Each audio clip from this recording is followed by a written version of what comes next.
What's going on, guys? It's Snoo603 from Shusty Bang, and joining me today, as usual, is Mr. FakeThriller. Hello. So today we're going to talk about Aftermath for Battlefield 3. None of this Black Ops 2 business with the so-called Aftermath maps that they have. It's a bunch of bullshit. I'm joking. What are you talking about?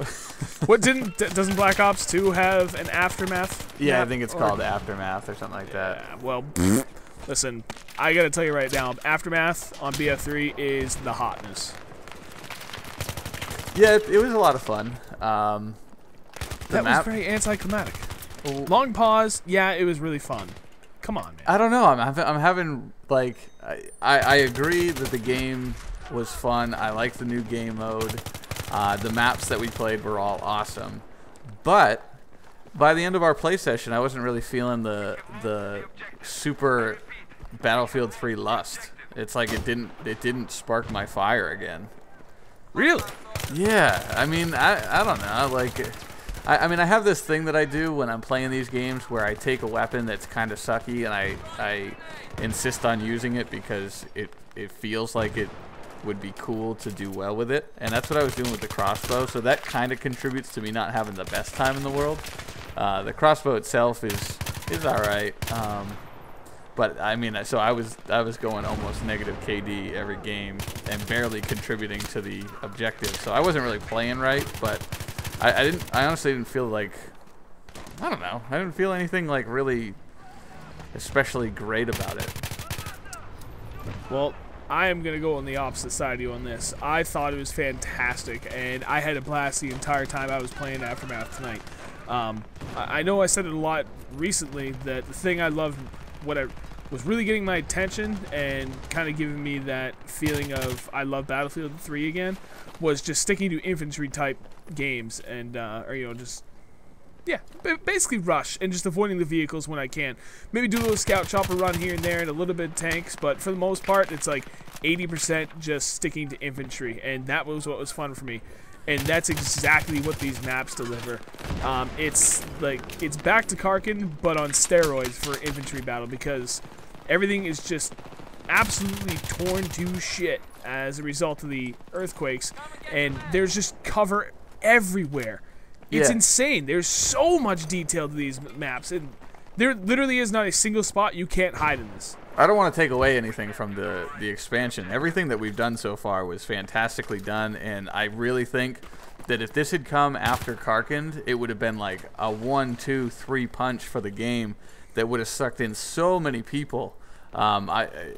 Just because you're right, like it focuses on 80% infantry. There's a couple vehicles, but they're light vehicles around on the map.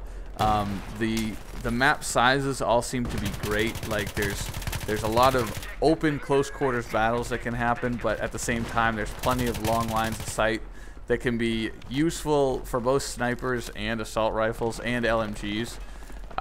So everything, like the maps look fantastic. I mean, it's a fantastic expansion as far as I'm concerned right now. The only way they could have made it better was if they had topped it off with just a slew of new weapons like everybody wished they would have done. Because the crossbow is great, but at the end of the day, I feel at this point like it's a novelty. Yeah, I agree. The whole crossbow thing, while it is kind of fun, it's definitely a novelty thing. It's a flash in the pan type thing. It's not going to last long, but it is fun. I don't think it's overpowered by any means. It's one-hit kill up close, but when you get up to like medium long range, I wasn't getting those one-hit kills anymore. No, and that's one thing I got to figure out, because that changes its effectiveness. Because what's the point of having it up close? Like, I thought it was going to be a one-hit kill depending on where you hit him in the body. Like, if it was stomach and up, regardless of distance, for a one-hit kill, I thought that would have been nice. But it's hard. To be honest, it's really hard to tell where you hit somebody at range. But I swear I've hit people in the chest from far away, and I got a hit marker. Yeah, I had the same thing happen to me. I haven't gotten a chance to use the explosive tips yet. I was working on it before we ended up calling it a night. It's getting pretty late at this point. To unlock the explosive tips, you need to get 5 grenade kills, 5 kills with the underslung grenade launcher, and 5 kills with the C4. And that underslung grenade launcher really just is a pain in the ass for me. Yeah. But when I called it a night, I got the underslung kills, I got 4 to 5 grenade kills, and I got 2 to 5 of the C4. So have yet to really experience what the explosive tips can do, but they've got promise. That's I guess that will determine just how effective it can be, and if it takes it away from being a flash in the pan thing to, well, can this thing hold its own? And I can see it being a mainstay for the recon class, but I put it on my assault class just because that way I could have like assault rifles to back my crossbow up. And I think, what did I have to give up? My med pack, which that kind of sucked.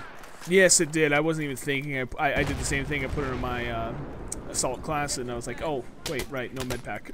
So what would that give up on the engineer class? Is that your rockets? Yes. Yeah, so that would be a lot. You're asking a lot out of these better classes, but if you got to give up your, it's either your MAV like / SOFLAM, or it's your radio beacon for the recon kit. And then if the explosive tips are giving you stuff against something to use against light vehicles, then it could be a mainstay for the recon kit.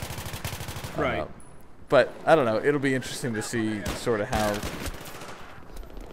the crossbow's lifespan develops, whether or not it's going to be something that lasts or something that everybody just forgets about. Right. So let's talk about scavenger real quick. It's fun. I actually like it better than Gunmaster. It's fucking wicked fast paced. Yeah. You know, the flags work the same as they do in Conquest Domination. A little slow to neutralize, but then incredibly fast to claim or capture. And that's what it feels like. It feels like close quarters, Conquest Domination, or Domination Conquest, whatever it's called. And but there's more area to move, so you don't have those like hallway interactions with people as often as you would on like Danya Fortress or something. But you get the chance to come up behind people, and that's nice because you're running around with a pistol probably 40 to 50% of the time.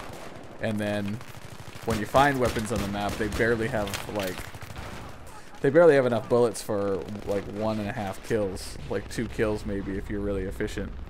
Right. Well, that's that was the whole point of it. The tier 1 weapons only have 1 magazine's worth of ammo, but the tier 3, like I picked up an A91, a G36C, and a couple other weapons, the AK-74U, and they all pretty much had the same thing, whereas I had like a red dot sight and laser sight, and I don't know if I had a foregrip or not, but those came with 2 magazines worth of ammo. Yeah, and they look like they have a couple attachments on them too, like they're fully decked out. Yep. Whereas like the tier 1 are just iron sights and nothing else. Right. It'll be interesting to see how that game mode develops too, as far as strategy is concerned, because you wonder if people are gonna know where like the tier 3 weapons are, and they'll sprint there for them before they go to a flag. Like they'll be able to last a little bit longer and do more damage when they've got a better weapon, or if it'll stay like the way it was tonight, and it's just absolute mayhem for the length of the match. Right. And I hope it stays the way it is, because while like it's a fun quick game mode to go and play with a lot of stuff going on constantly. Plus it gives you reason to get pistol kills. Yep. I like it. The only downside was it's very fast. Every match lasted about 5 minutes, and we didn't even have stacked teams. I mean, the good news is every server we got into tonight had pretty even teams. Like almost every single game was just hard fought, evenly matched, and that's something I've been missing for quite some time now. There's a lot of good players out there. There right was now. a lot of good players. There are shit buckets running everywhere. So yeah, I like it. It's got promise. I like it better than Gunmaster. I like it better than Conquest Domination. It's basically a combination of the two. Just without the leveling up process of Gunmaster, it's all by random. And I like that. I think it's got some staying power, but time will tell. So, for anyone who hasn't purchased Premium and doesn't have a free right to this expansion pack, would you say it's worth people's $15? Absolutely. I actually like it better than Back to Karkin right now. I'm not even sure you could say knee-jerk reaction, because there's nothing really, you know, incredibly new about it. I guess time will tell. Okay, so sure, we'll call it knee-jerk reaction. I like it better than Back to Karkin. I think it's the best DLC thus far because of the amount of detail that they put into the maps, and that's what I want to talk about next. Let's kind of go a little bit more detail into how the maps break down. Okay. The thing I love most about it is there's just so much cover, but not like Call of Duty type cover where you just rely on head glitching spots. There's just so many different elevations from just the general landscape that you're fighting in, coupled with the mass destruction from the earthquake. There's trenches everywhere, the roads buckled here and there, buildings have collapsed, creating embankments of rubble. I don't know about you, but in every map, you know, they've got a couple of buildings where you can get up pretty high, and that's where they were talking about that vertical gameplay. That never really came into effect yet. It's just that things move so fast. You know, even on console Lolo, they're 12 on 12. It was still extremely fast paced, and I loved it. Yeah. It was just like I said, it's Back to Karkin on steroids. I love it. There's perfect size map. You can still get all the vehicles in there, but it's not too big that you run around in circles looking for people the entire time. It's fantastic. I love it. Yeah. As far as map design is concerned, I agree. Like, they have a good balance of avenues to your destination without making it like a spider's web where you can come in and out like practically anywhere. If you see a guy run down a road and he goes behind a building, you can reasonably predict where he's going to show up next, and that's a good thing. And at the same time, it seems to force engagements too. Like, I don't know if it's just the game modes or if everyone just plays Battlefield a little differently, but there's always seems to be constant engagements and good lengthy firefights and stuff like that. So, as far as the vehicles go, they seem to be minimized, at least on console. I think that one map has scout choppers. I don't think there's some tanks rolling around. Then there's those The Phoenix. Yeah, the post-apocalyptic pickup truck with a grenade launcher attached to it and stuff like that. Yeah, that thing's gnarly. It's essentially an Amtrak, I think, with less armor, and it's not a spawn point, but it feels like an Amtrak. Yep. Oh man, I don't know. I think they've kind of got the balance knocked down pretty damn good. But don't you think it would have? Don't you think it would have been better if it came out at a different time? Absolutely, yeah. I mean, if this came out in place of Armored Kill, that would have been better. Well, I guess it depends on. Let's assume that Endgame is going to be another fantastic DLC that everyone rant and raves about. Yeah. Then yeah, it would have better suited them to have flip-flopped Armored Kill with this. I think they should have had this where Close Quarters was. So you have the game comes out in October, then you have Back to Karkin. What was that? December. Yep. And then they should have followed up with this in. When did we have to wait till April? I think it was Close Quarters was June, I believe. Really? It took 6 months? Yeah, there was a long stretch, if I remember correctly. All right, well, they should have had this out by February or April, because if you think about it, you got like the space between Karkin and the original game. You have the entire game to work through before you should be ready for a DLC. So that spacing was good, and then you should have equal or less spacing between that and your next DLC. So it would have been like the game comes out, then Karkin's there to just build on the game and do a flashback for Battlefield veterans. Then you come at Aftermath, obviously maybe named something different, but these maps and game modes and stuff like that. Then you come with Armored Kill to give the vehicle buffs what they want. And then I'm just forgetting about Endgame right now because we don't know anything about it. And then you end... As of right now, like if you want people coming back to check out your game, you end with Close Quarters to just let it's mayhem. You know, you can barely strategize in that game type anyway. So you come in with like the craziness expansion. That's how I think it should have been. And then obviously space a little differently. I think they could have had like some killer success with this if it was all packed within a year. But the fact now that I mean, I've been playing Halo and Black Ops, and I'm more interested in Halo and Black Ops than I am in going back to Battlefield 3. That's my personal opinion. I'm on the opposite end of that, only because we can get into that in another video. Yeah. So I do agree with you. I mean, that all does make sense. But at this point, it is what it is, and I'm just stoked that at least this DLC isn't a letdown like I felt Armored Kill was. Right. So this has been going on long enough to wrap it up. Just quick fire. Scavenger, great mode. I like it. In order to get the crossbow, you need to win 3 games of Scavenger. For the crossbow itself, it could be flash in the pan, but it's not bad for now. Would have been better if we got our 10 new weapons instead and have yet to use the explosive tip. Map designs, phenomenal. I get 10 out of 10 as it goes right now. What are your thoughts on it?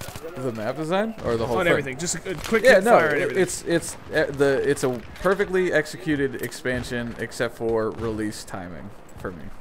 Yep, I agree. And we'll get into the patch details in another video for you guys.